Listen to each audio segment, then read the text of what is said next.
नमस्कार दोस्तों, आप सभी कैसे हैं। भगवान भोलेनाथ की कृपा हम सभी पर सदा यूं ही बनी रहे। दोस्तों, हिंदू धर्म में एकादशी तिथि का बहुत ही खास महत्व बताया गया है। ऐसे में अभी चैत्र मास चल रहा है। चैत्र मास में शुक्ल पक्ष में पड़ने वाली एकादशी को कामदा एकादशी के नाम से जाना जाता है। इस दिन भगवान श्री विष्णु की विधिवत पूजन की जाती है। माना जाता है कि इस दिन भगवान श्री विष्णु के साथ माता लक्ष्मी की पूजा करने से हमारे घर में धन धान्य की कोई कमी नहीं रहती है और चारों तरफ का माहौल खुशियों से भर जाता है। दोस्तों, ऐसा माना जाता है कि कामदा एकादशी का व्रत नव विवाहित महिलाएं करे तो उनके पति को लंबी आयु की प्राप्ति होती है। साथ ही साथ जिन कन्याओं की विवाह संपन्न नहीं हुआ है वो अपने अच्छे पति की प्राप्ति के लिए कामदा एकादशी का व्रत कर सकती हैं। ऐसे में दोस्तों, आज के वीडियो में हम कामदा एकादशी के महत्व को बताते हुए कामदा एकादशी व्रत कथा सुनेंगे। साथ ही साथ इस दिन भगवान श्री विष्णु की पूजा किस तरह से करें और इस पूजे में क्या क्या सामान लगेगी, उस पूजन सामग्री का नाम जानेंगे। साथ ही साथ इस एकादशी का क्या महत्व है और इस एकादशी को क्या करना चाहिए और क्या नहीं करना चाहिए, इन सभी बातों को हम आज के वीडियो में जानेंगे। चलिए दोस्तों, आज के वीडियो में हम कामदा एकादशी के बारे में सारी जानकारी जानते हैं।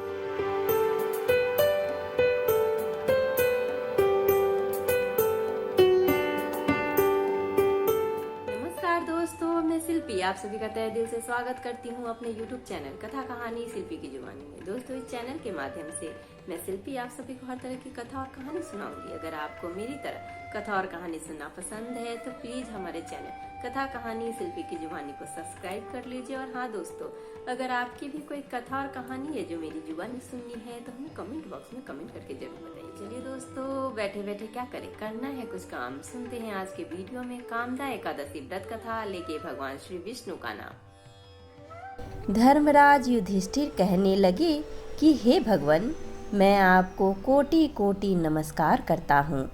अब आप कृपा करके चैत्र शुक्ल एकादशी का महात्म्य कहिए।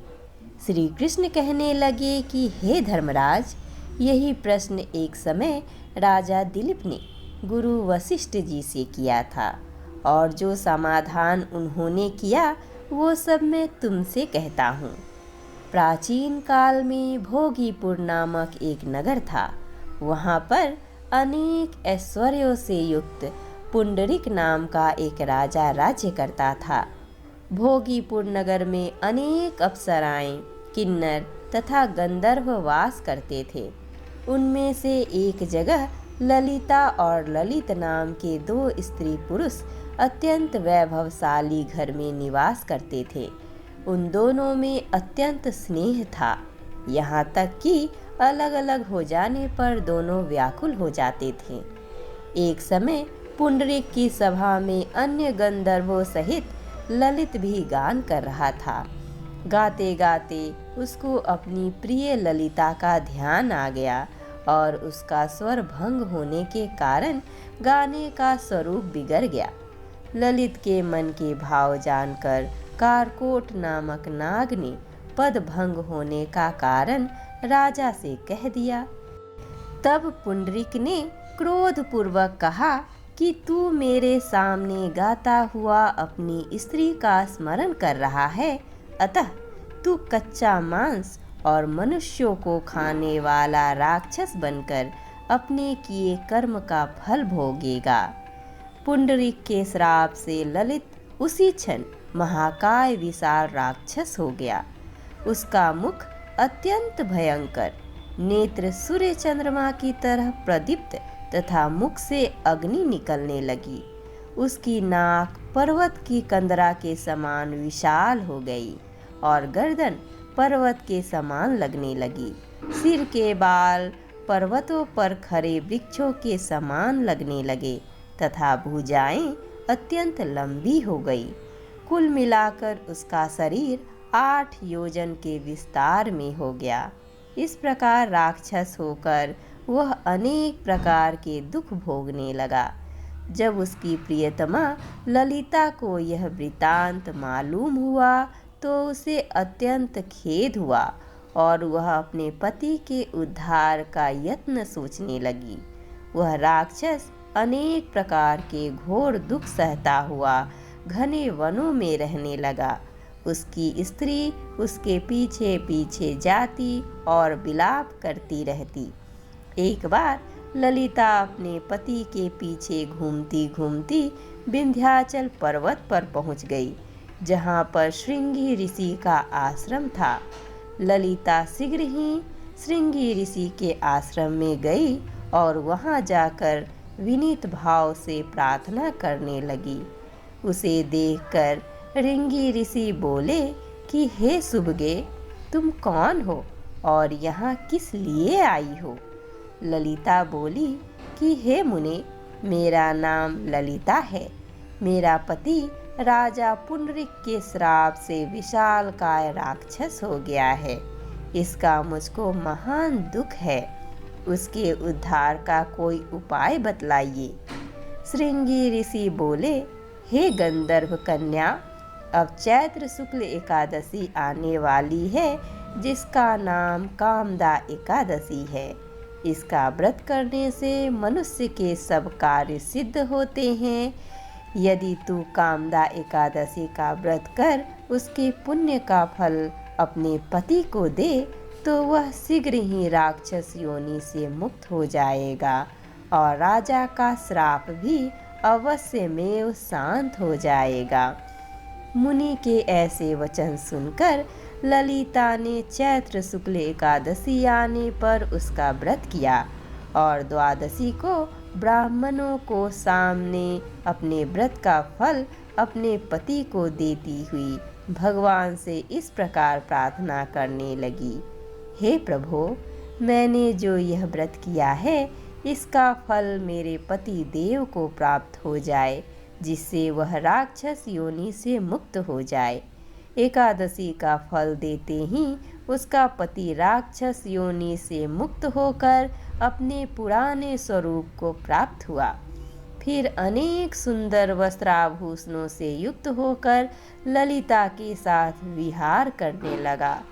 उसके पश्चात वे दोनों विमान में बैठकर स्वर्गलोक को चले गए। वशिष्ठ मुनि कहने लगे कि हे राजन, इस व्रत को विधि पूर्वक करने से समस्त पाप नाश हो जाते हैं तथा राक्षस आदि की योनि भी छूट जाती है। संसार में इसके बराबर कोई और दूसरा व्रत नहीं है। इसकी कथा पढ़ने या सुनने से वाजपेय यज्ञ का फल प्राप्त होता है। हमारे साथ बोलिए, ओम नमो भगवते वासुदेवाय नमः। अब आइए दोस्तों, हम कामदा एकादशी का महत्व जानते हैं।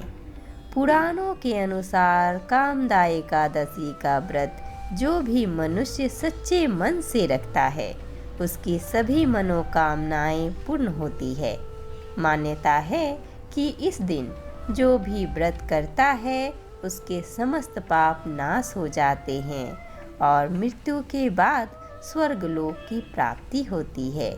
कामदा एकादशी का व्रत रखने वाली व्रती को प्रेत योनि से भी मुक्ति मिल सकती है। अब आइए दोस्तों, हम कामदा एकादशी में लगने वाले पूजा सामग्री के बारे में जानते हैं।